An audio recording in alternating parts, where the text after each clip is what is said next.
Hello friends, जय हिंद। स्वागत है आपका हमारे इस यूट्यूब चैनल यूपीएससी में। दोस्तों, आज हम बात करने वाले हैं आईपीएस ऑफिसर कैसे बने। तो चलिए शुरू करते हैं। जानने के लिए हमारे वीडियो में लास्ट तक बने रहिए।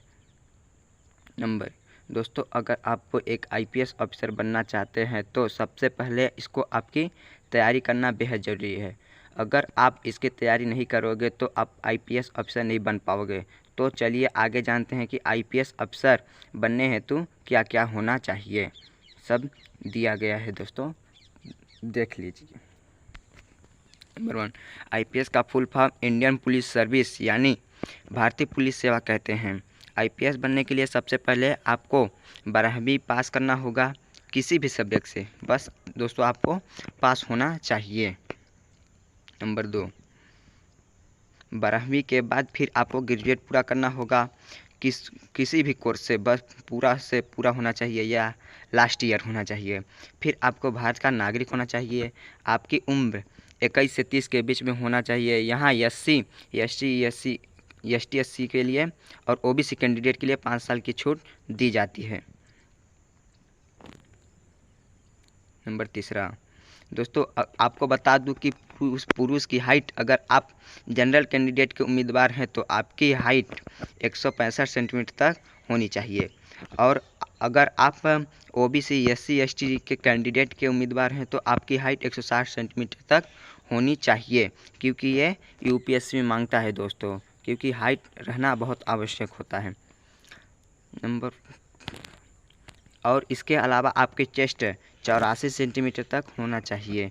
4, महिलाओं के लिए भी कुछ नियम हैं। अगर आप जनरल कैंडिडेट के उम्मीदवार हैं तो आपकी हाइट 150 सेंटीमीटर तक होना चाहिए। अगर आप OBC, SC, ST कैंडिडेट के उम्मीदवार हैं तो आपकी भी हाइट बताया जाता है दोस्तों, ले लिया जाता है।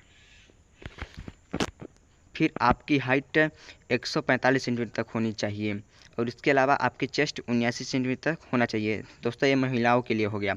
अगर आपने आईपीएस ऑफिसर बनने की तैयारी अच्छे से की होगी तो फिर आपको यूपीएससी में आईपीएस एग्ज़ाम देने के लिए अप्लाई करना होगा, ताकि आप अप्लाई कर दें। जब आप यूपीएससी में आईपीएस का फॉर्म भरेंगे तो उसके बाद यूपीएससी में 3 एग्ज़ाम को क्लियर करना होगा। उसके बाद ही आप आईपीएस अधिकारी बन जाएंगे।